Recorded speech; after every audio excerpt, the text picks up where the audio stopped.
Welcome to the Kick Sugar Coach podcast. Join me each week as I interview experts who will share the science of sugar, sugar addiction, and different approaches to recovery. We hope to empower you with the information and inspiration, insights, and strategies you need to break up with sugar and fall in love with healthy whole foods so you can prevent and reverse chronic disease, lose weight, boost your mood and energy. Feel free to go to my website for details on my coaching programs and to access free resources, kicksugarcoach.com. Hello, everybody, and welcome to an interview today with Sherianna Boyle. And let me redo her bio. She is the author of not one, not two, not three, not four, but actually 11 books, believe it or not. Her latest book is called Just Ask Spirit, Free Your Emotions to Energize Intuition and Discover Purpose. Her emotional detox book series that has been a bestseller since 2018 shares some of her signature approaches to help us process emotions so that we are not caught up in the vortex of them and that we are freed up to be able to be the spiritual, brilliant beings that we are. She has a system that can help us connect to and receive divine guidance, healing, clarity, insights. She is the host of the Just Ask Spirit podcast, which is wildly popular and always growing. And she is currently an adjunct professor of psychology and mindfulness. And she's been doing that for over 15 years. You can find her at Sherianna Boyle. So her first name and her last name, sheriannaboyle.com. Welcome, Sherianna. Thanks for having me. Happy to be here. I love being a part of your summits and everything that you create. Thank you so much. So I really, really love this conversation around this emotional piece of it all, because we know that when we put our food down, our emotions come up. And if we don't have skills to learn how to meet and greet them and to process them, you know, we can get really overwhelmed by them, and we'll go back to the food, the junk food that we don't want to be eating.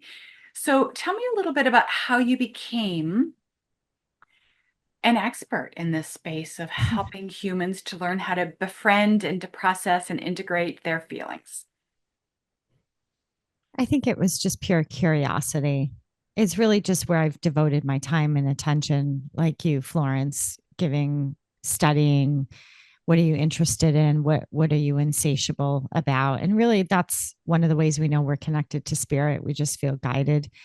And that's how it came to me. It really just kind of fell into my lap. I remember the day. That's another way we know when we're connected to something higher, is your memory for it. Even though the story isn't very exciting, but just the way it kind of popped in through emotional detox. I just spewed the name out loud one day. I said emotional detox to my girlfriend. We were leaving yoga. I taught the class, and I looked at her. I said, emotional detox. That's my next book. And she said, I like it. And I said, I don't know, just kind of popped in out of nowhere. I think that's my next book. And then I presented it to my publisher, and they said, you've got something, but you need more research. And so I went back and did the research and then presented it. And they said, now you really have something. And I said, okay. So then I was hit by some real traumatic things that happened in my life unexpectedly. Now I know that was spirit preparing me.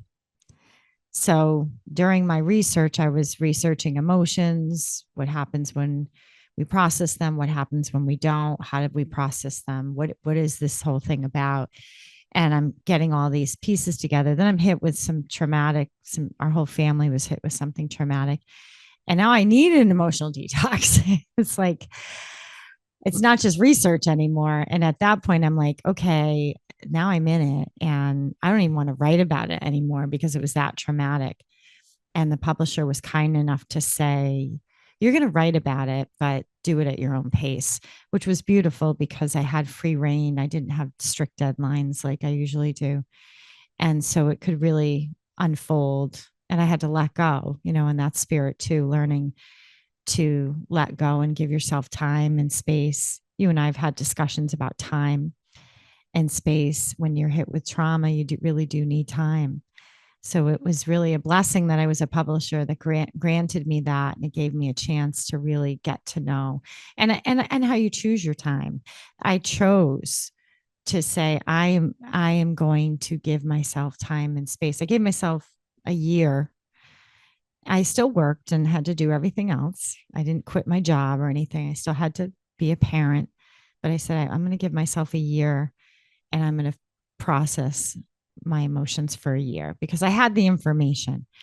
And so that's how this all began, and then led to my work is now Just Ask Spirit, which is all about how emotions open you up to that spiritual guidance and wisdom.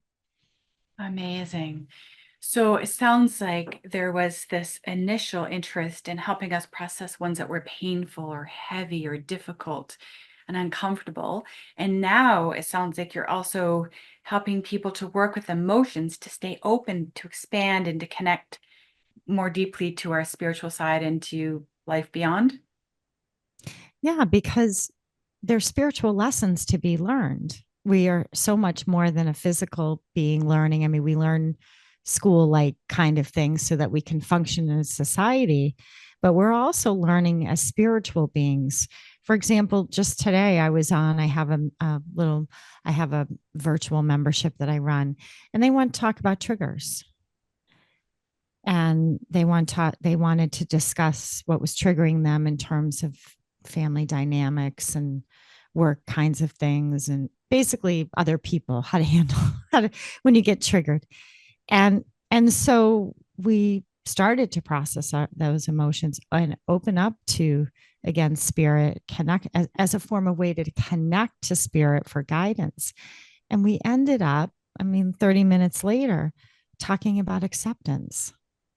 And that's one of the things that I learned with my emotional detox. There's my experience in going through it and writing and studying it was there's a point where something happens to you and it's awful and it's horrible, and you think about that, and you revisit the past and things like that. But then there's a point where you have to accept it because you can't change it.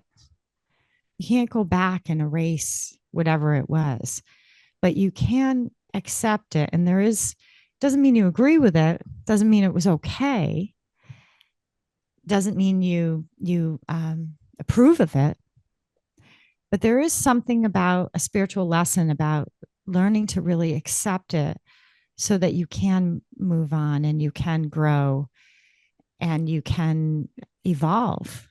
And emotions are a big part of that, but we didn't get there through dialoguing. We got there from emotional processing. And so it is like a gentle coaching of really guiding people through their emotions one step at a time, getting them to the place where like they know the idea of these things, but very often they feel so far out of reach. How can I accept? How can I forgive? What do you mean let go? These are high spiritual lessons. And they very often start out with more human lessons like, how do I handle when my mother in law triggers me? Or someone makes a comment about my weight, or whatever it is. It could be anything. How do I do that? But that's how they start out. So we don't want to minimize those conversations. They're opportunities to feel. And then once you start to feel, then you have those higher level conversations, and that is, what am I supposed to learn here? Mhm.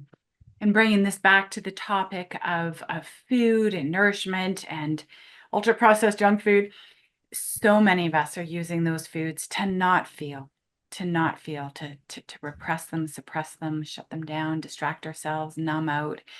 And we're missing this whole realm that you're talking about, that you invite people to discover and to get skillful in. So tell us a little bit about, what is an emotion?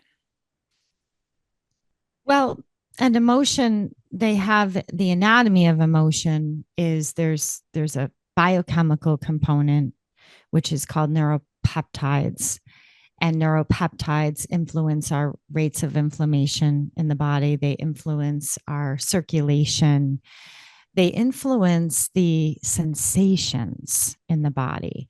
More specifically, the research points to the sensations of awaking, waking us up, right? Because you have to feel to wake up, to have these higher sensations. They are physical, they have the physical anatomy, the neuropeptides. They also have a non physical anatomy, and that runs along the lines of, they call meridian lines, which are invisible energy lines that you might hear about in acupuncture when they are looking at certain points in the body and they're moving the energy, the life force energy. And then spirit is, I see them very similar now that I've been processing for, well, emotional detox, it came out in 2012. So, I mean, I've been processing daily for since however long ago that was. I'm sorry, 216 and maybe 217. I can't remember. But the anatomy of spirit is very similar because, you know, the way I look at it is emotions, what I say is they can only be processed in the now. You can't think about the past and process an emotion. You can talk about what you feel. You can describe what you feel. I'm not sure how much you're going to process what you feel if you're thinking about the past or focusing on the future. And the same thing happens when we connect to spirit or our higher selves. We have to be present in the moment to do that. And when you talk about emotions, honestly, they're they're energy in action. A lot of people talk about, right? It's another definition I have. They're energy in motion in the body, their vibration in the body. There are people that talk about emotions as vibrational scales. David Hawkins was one of them.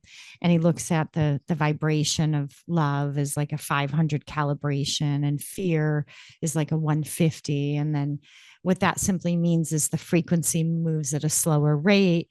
Anger is about a 200, guilt and shame are at the vibrational frequency is about 60, 50. So that tells us they're moving slow. And that's why we feel depressed. That's why we don't have a lot of energy happening. Same thing with spirit. Then when we study the minds of people who channel spirit, they're just starting to get this exciting data coming out. Talk about it in Just Ask Spirit.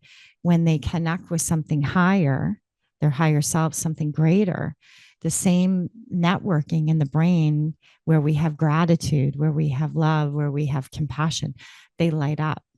So I see them as one now. Quite frankly, Florence, I don't really separate it anymore, but I know it takes sometimes our minds have to separate things to understand them. And then we put it all back together again. It's like a puzzle.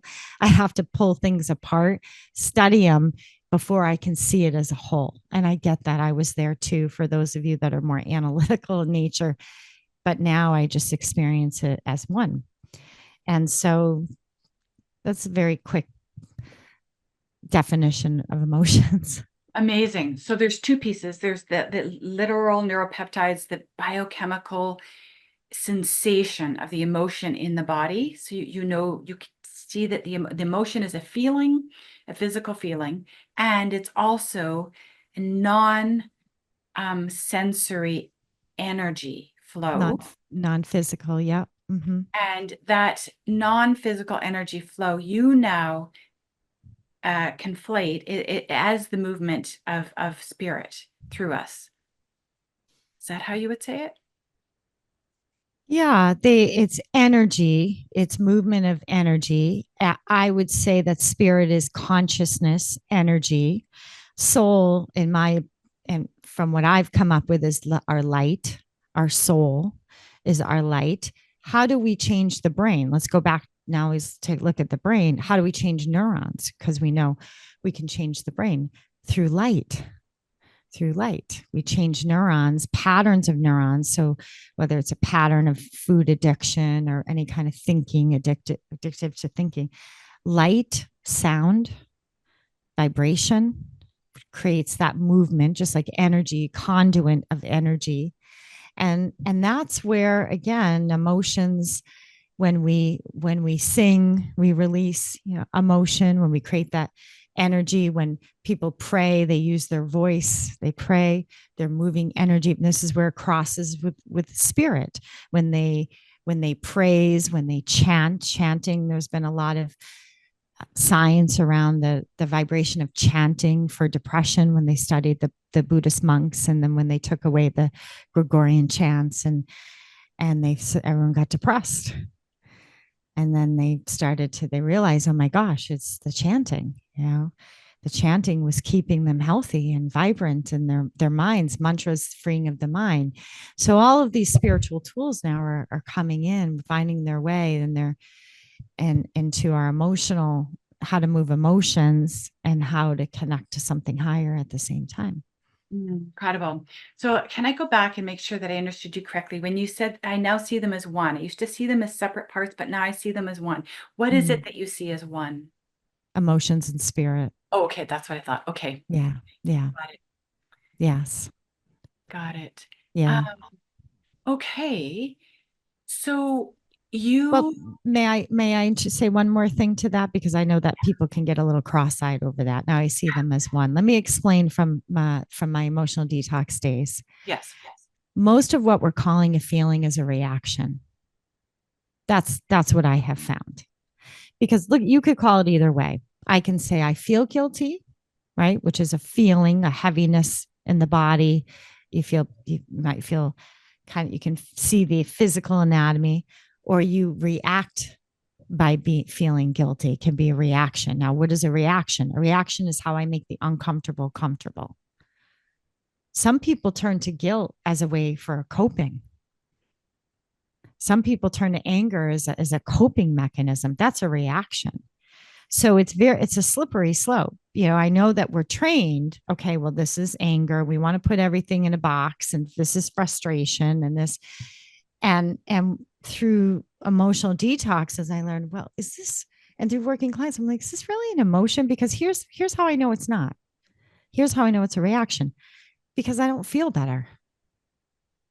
If it's an emotion, energy in motion, I'm going to feel better. I'm going to feel lighter. I'm going to feel grounded. If I'm actually feeling sensations, energies moving in the body, you're going to feel better. If you feel like crap and you can't get out of it, that's probably a reaction. And there's different levels of that. I call low levels of reactivity, medium levels, high levels. That's like you're so in it you can't see straight. Low levels of reactivity, I'm aware I'm reacting, but maybe I'm not yelling at you, Florence, because maybe I have enough self-awareness not to do that. But I'm slightly aware that I'm not completely myself right now. I'm a little out of sorts. A lot of us are kind of functioning on edge, and we haven't gone over that threshold. So I like to describe it in just as spirit is, for most of my life, I felt just enough to love my kids and take care of what I needed to do and help people. I felt just enough, but not enough to actually heal or to go through some of what I needed to go through to process some of the emotions that had been with me for a really long time. And I think a lot of people were just like, just enough. I mean, if we don't feel it all, then we're just like robotic, right? And so but it doesn't have to be just enough, right? If you could just kick up your game a little bit more breath, a little bit more consistency, a little bit more support. You can just kick that up a couple notches. You're gonna get past this survival thing just enough so I can take care of my kids and family. Then you're going to start to see a whole nother world open up. And that is, I can go beyond surviving. Can you imagine? I can go beyond that and start to work and have a whole new relationship with my emotions. So my motto now is there's only one emotion, love. Everything else is a reaction. That's sort of helped me through my emotional detox, because I'm going to be honest with you, I had so many feelings. I felt like I was going to be there for the rest of my life if I told you every feeling I felt and how often I felt it. So I just said to myself, this is a reaction. I choose to clear this reaction so I can feel and breathe. And I know I'm feeling if I'm breathing. I know I'm feeling if I pause. I know if I feel I'm feeling if I'm learning, if I'm growing, if I'm connecting, if I'm able to let things go. I'm not saying I don't get pissed off sometimes, get upset or hurt. We all do, but I don't hang on to it. So, because feeling, it won't, if you're in feeling, it's impossible to hang on to grudges, resentments. It just really is. Wow. Okay. So if I want to, I'm going to try and put it through my I'm almost nervous to drink my Spindrift. Is this allowed in the just in your in the Kick Sugar I don't Summit? even know what it is, but I'm going to just say no. There's no sugar. There's Okay. no. Enjoy. Thank you. Okay, so I'm trying to translate it into sort of a framework that just sort of my brain to understand this. So the difference between a reaction and a feeling is that you're basically saying there really is only one true emotion, and that emotion is the emotion of love. And that when we are in our true self, higher self, whatever, there's so many different words for it. That is the energy that's flowing, the energy of love. And Yes, because there's no judgment in higher self. right, Yes. it is totally, completely uh, not resisting or rejecting anything that comes. It is just flowing through it, and its natural state, the vibration of our emotional state is love. The vibration, the energy of love. And if it's not love, it's potentially coming from the animal body reacting, resisting, you know, bracing, being triggered. And that emotion, those sensations, that feelings are ones that if we feel them in present time, just a moment, I'm feeling some activation in my chest here. Oh, yes, that's right. My mother-in-law just dropped a comment about my dishes again, and it's activated in my body. So there's charge in my body. And if I can bring the presence, bring the present moment, bring myself to be really present to it, I can process it, and I'll know I'm feeling it because it processes and it clears and I feel better. You're going to feel better. You're going to feel lighter. Yes. Okay. You're going to be less. So one way to know we're reactive is we want everything quick. So I gotta fix this quick. I gotta figure this out quick. We start rushing around. So anytime something's quick, we want to give someone the finger. I don't know what it is, but it's a reaction, right? Quick. Yeah. And I'll give the example of someone in my group today, the one who asked about triggers, right? And this was a mother-in-law trigger.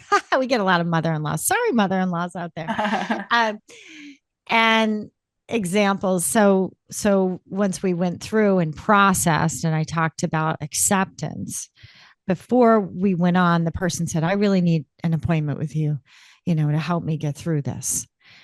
When we went on, and I said, okay, we'll talk after the group. We go on with the group, process the emotions, go through, get some of those spiritual teachings. Next thing I know, I'm in an email, and I said, you know what? I feel like I got enough today where I have enough to really apply this now. And I don't think I need a private session anymore. I can think. So what that tells me is that person has some stamina. They feel now they have enough strength, enough energy to give it a whirl, right? And we always need that. It's nice to know we have support, we have someone there just in case. But I mean, really, isn't that the point? To get us strong enough where we feel it's like a baby, you go developmentally, you begin to walk on your own, you be able to apply these skills in life. So that's what happens when you change, when you start to process what you feel capable. You're not as quick to react, or you're not, and reaction could be grabbing food or stopping in the fast food, or whatever that is, or that those are all reactions, quick. Right. They come from triggers, and triggers are memories. Right. So is this person really triggering me? Is my mother-in-law really triggering me? Well, maybe her behaviors trigger me, but there's likely some emotions in me that are unresolved. And that's why this person, why isn't she triggering someone else in the way that she triggers me? We have that in families. One person's like, oh, I can't stand him. I can't even be in the same room. Another person's like, I'm okay. Right. Because one person has unprocessed emotions in them or beliefs or whatever it is that need to be processed so that they can then get the stamina so they're not so quick and reactive. Doesn't mean you have to be lovey-dovey with everyone, but you don't have to run. You don't have to hide. You don't have to bury in food or shame or whatever it is, because you're getting the stamina now. Got it. Okay, so I think I'm understanding this better now. So when there's an emotion, when there's an activation in our nervous system, so we're triggered, there's distress, there's discomfort, there's some sort of something going on biochemically in our body, and we feel it. It is a reaction until we are able to be present enough with it that it can start to clear, and then it transforms into an emotion. That energy that was stuck, there's bracing, there's constriction, there's rejection of it. I don't like this. All of that energy is still in a reaction. You know, you're still in a reaction mode. And then once you're present with it and you process it, it shifts into acceptance and love, and it clears, it moves through, and you know you've processed it because you feel lighter. You know that that is not no longer stuck in the tissues. Absolutely. Knowing, though, however, some of that process of moving through, sometimes you go through. So, for example, if you have to move through an emotion of guilt, you you will hit a moment of fear. So that reactive state. So that feeling like somebody upsets me, I feel guilty, and then the fear might be, I don't know, I want to tell them to go take a hike or whatever. You have to kind of learn how to move through that, because the only way out is through. So think about it this way: you've got about a 60 calibration frequency of shame. That's 60 frequency of movement. As you go up to fear, that's 150. I have to go through the 150 to get to the love, which is 500 calibration. So there might be some discomfort, folks, as you're going through that. And that's okay. That's a good sign. The thing is with these practices, you learn to sit with that discover, as you say, and be more present. And we're talking seconds here. I don't want people to think you're going to be in agony processing an emotion.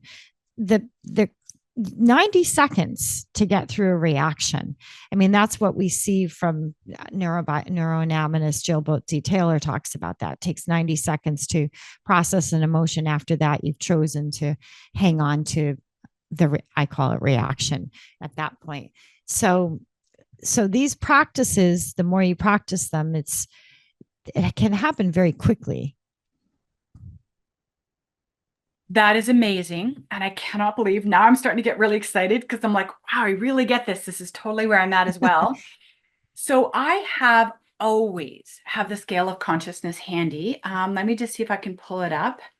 That Mm-hmm. might be a really cool thing to share. Which one? Yeah. This one? Yeah.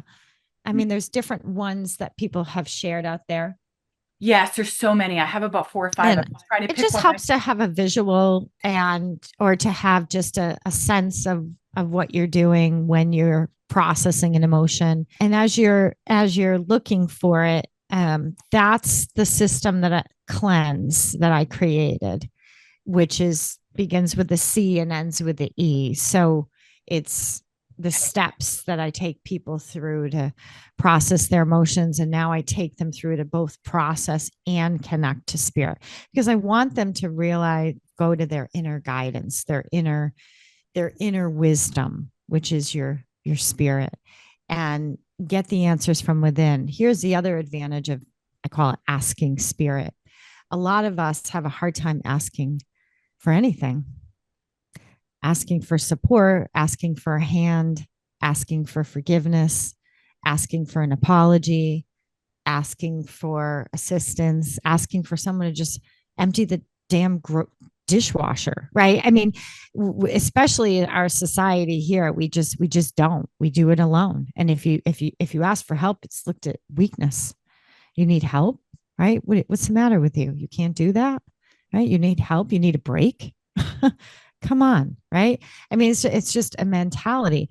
So I say, get comfortable asking spirit because it feels safe. It feels loving. If you're never going to get judged. No one's going to, spirit's not going to be like, what's the matter with you? Why you ask? Why? Come on, you're asking me another thing, right? So get comfortable because I ask spirit every day just for practice. It's like a muscle. And I go through, process my emotions, ask spirit, and I get the guidance. And what it's done is, and the other day I was getting my oil change, and someone I knew, the feeling when someone's going to cut you. When you're waiting in line in cars and you just know. And I'm like, I know he sees me and I know he's going to cut me. And I couldn't believe how quickly I spoke out. I thought, who was that person? Like, and I did it very firmly. I was like, no, excuse me, I was next. Thank you. Da da da. And so I think it's honestly from asking spirit. You're learning to speak up for yourself. You're learning to say, I matter. This matters to me. This is important to me. So, for those reasons alone, I think it can really help people in their journey of recovery, of learning to speak up, learning to have a voice, asking whatever questions you want, statements you want to say. Just let it be. You will never be judged for it or put down or whatever's been embedded in our minds Right. through time. Right. Like how we were responded to as children, like maybe it was impatience or that was a stupid question or ignored or whatever. That just doesn't happen in this just ask spirit kind of dynamic.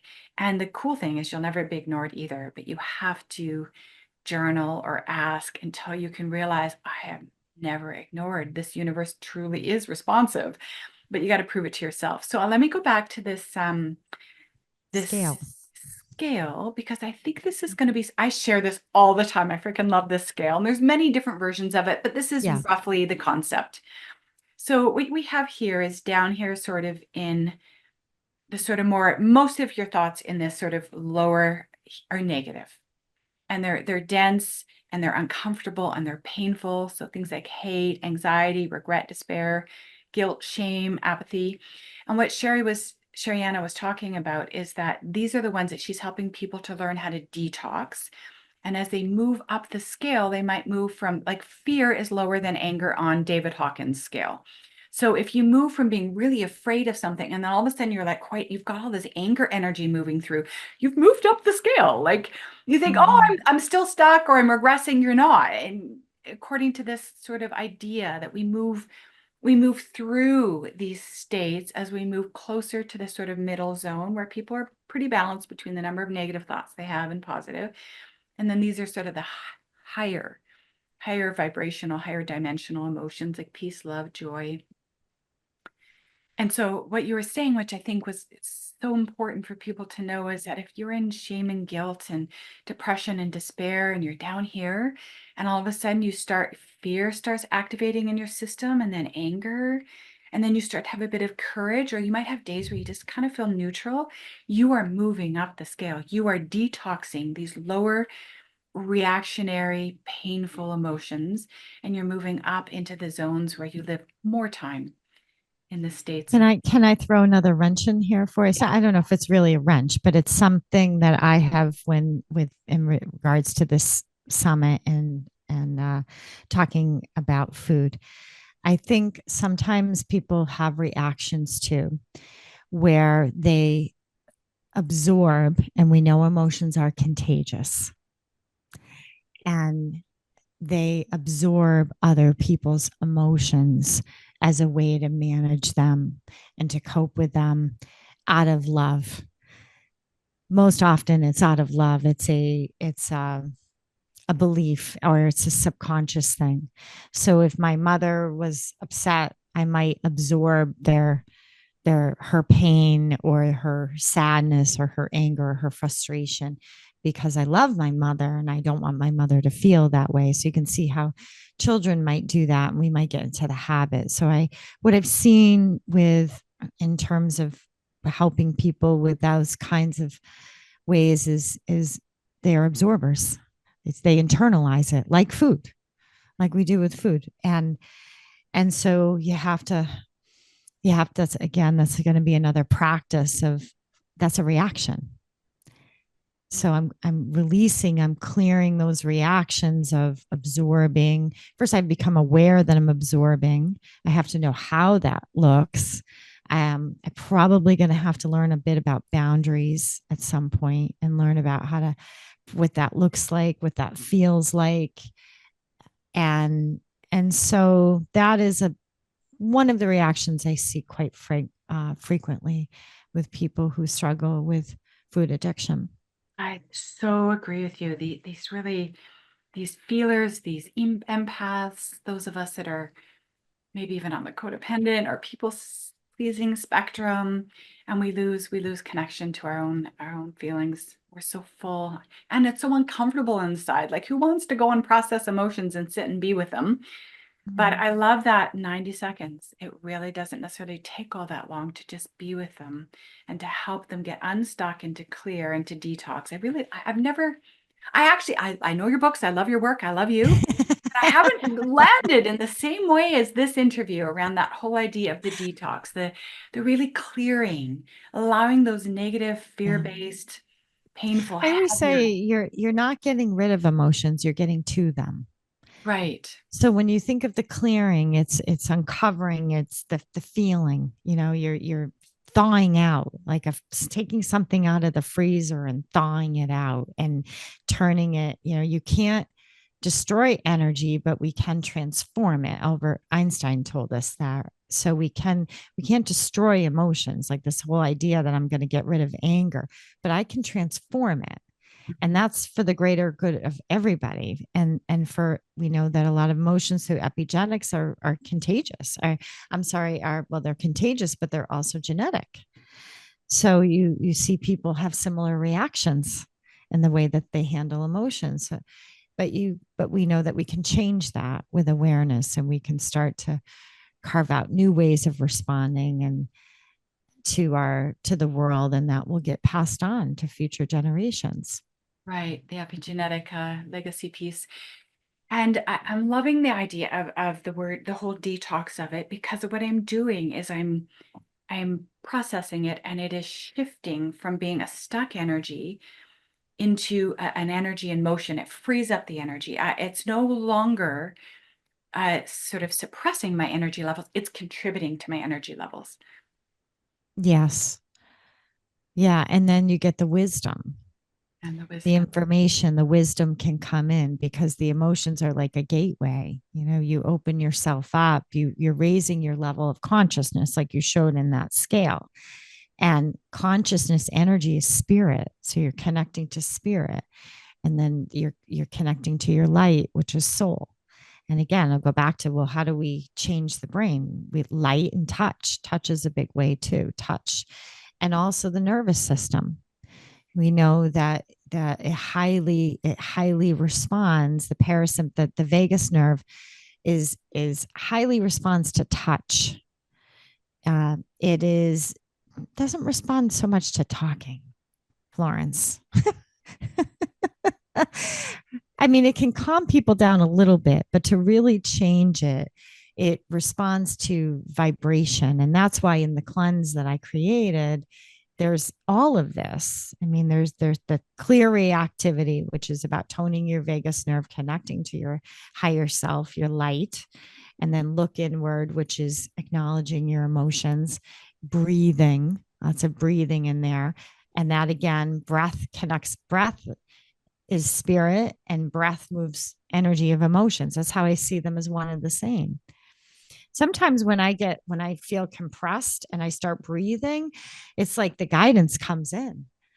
It's like when we block emotions, you block spirit. And when you block spirit, you block emotions. And either way, you're going to get to the same place. It's just a matter of what path you want to choose.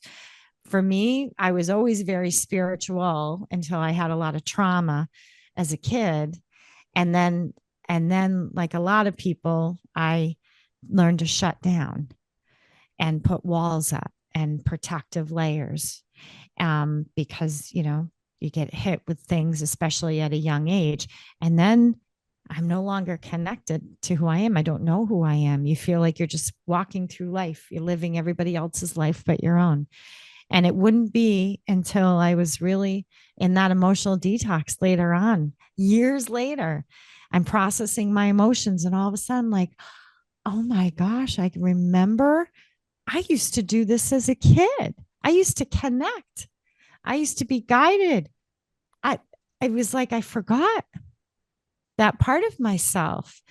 And so it came back. So I say, okay, well, through emotions, you can get back to who you are again, to remembering who we are, that we're so much more than our identity, than what's happened to us, what we're going through to our body, than the way our body looks and feels. We're bigger than that. So the cleanse is that E is mantra, vibration, emit. The A is activate. You get into heart. You start noticing and observing your energy. You start noticing what it feels like to be living as in your higher self. And you start asking spirit questions in that A. And then N is nourish. You start receiving the guidance. All you got to do is ask and then receive. And it comes different for everybody. Some people might see an image and they're like, oh, I saw an image of, I don't know, it was stupid, but who cares? You saw an image, right? And you just let yourself receive. Some people see colors, some people just feel calm and peaceful. It's just you learn to not have any attachment or judgment. You just let the energy come in. And then S is surrender, which is our choice, our free will. I have to choose. So I allow peace, I allow calm, I allow presence. And then E is ease, which is the I am, which is one of the most powerful words you can use. It's written 973 times in the Bible. The I am, I am strong. I am capable. I am unique. Whatever it is, I am healing. Landing in that I am, you talk about vibration with food. And I know you've talked about different foods have the energy fields around them. Well, so do words.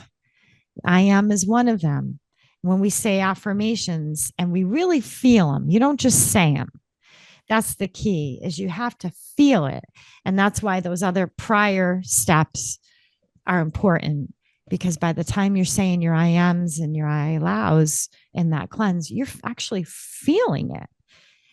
It's the difference between when someone says, oh, I love you, you're so wonderful, and you're like, I don't believe you. And then you can really feel it and you're like, I believe you. Wow, what a difference. And that's what we have to do for ourselves. Incredible. Incredible. Amazing. Yes, and tying this back to the food, you're right. There's so many ways that food can keep us stuck in a body that's very reactionary, and that it can be one of the tools that we can use to help sort of bring in higher vibrational, healthier, more nourishing, hydrating foods, and that can sort of help us move out of if we're kind of stuck in the survival paradigm in that sort of darker energy, emotionally energetic place. I was going to ask you something about emotions and it's gone. Is there anything is there anything else you would like to say before we wrap up You're today? so in the moment. You just yeah, I think that inner guidance piece is important. If we're reaching for something out of impulse, we're overriding that we're not listening.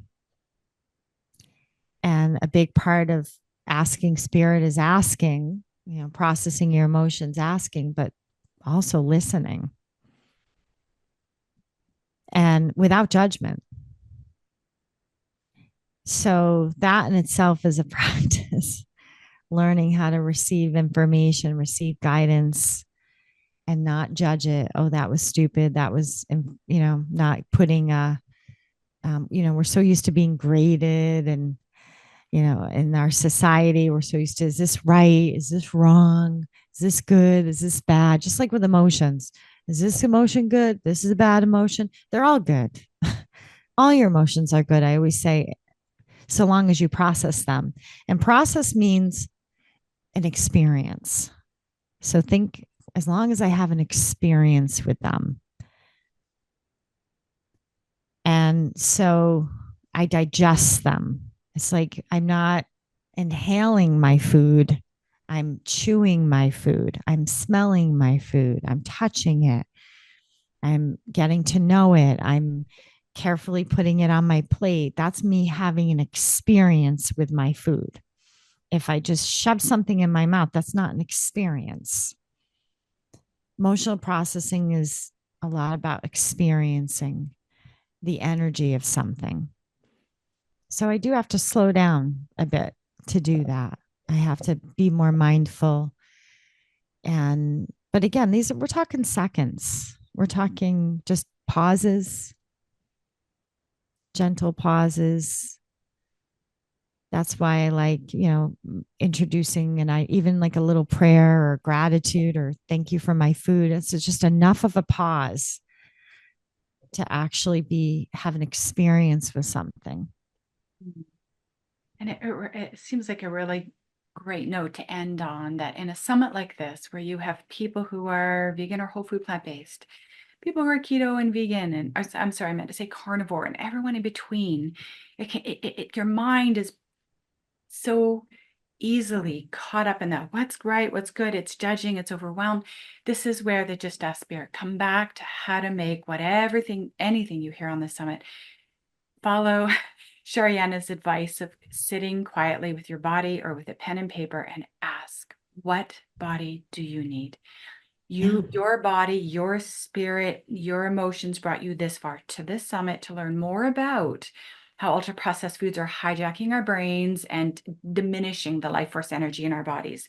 Now, the next step is, what from this summit do I want to take and act on, and just ask spirit, just ask spirit, just ask spirit, and you'll get your answers. Yeah.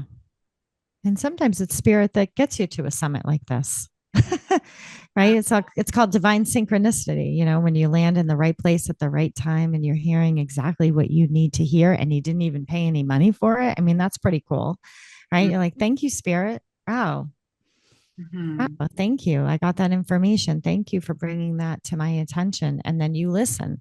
I mean, how many times have we landed on something and we don't click the button? Right. And we see it and we're like, yeah, I probably should, but nah. but then you do, one day you click it, and you're like, oh wow, that's exactly what I needed. That's you listening to your guidance. Just keep I going. I Keep going. imagine, excuse Yeah. me. I imagine people are thinking that right now with this interview, that they're like, that's exactly what I needed to hear. Thank you for your time. I really appreciate it, and all your beautiful works. And go and get her latest book, and or at least one of them, because there's so many to choose from, and so much wisdom, and so much skill building that can help us stop running away from our emotions and start to embrace them and free up that energy and allow us to connect to spirit better. Thanks again, everybody, for Thank tuning in you. today. Thank you. Thanks for tuning in this week. If you would like more interviews, more information, and more inspiration on how to break up with sugar, go to my YouTube channel, Kick Sugar Coach, or my website, kicksugarcoach.com. See you next week.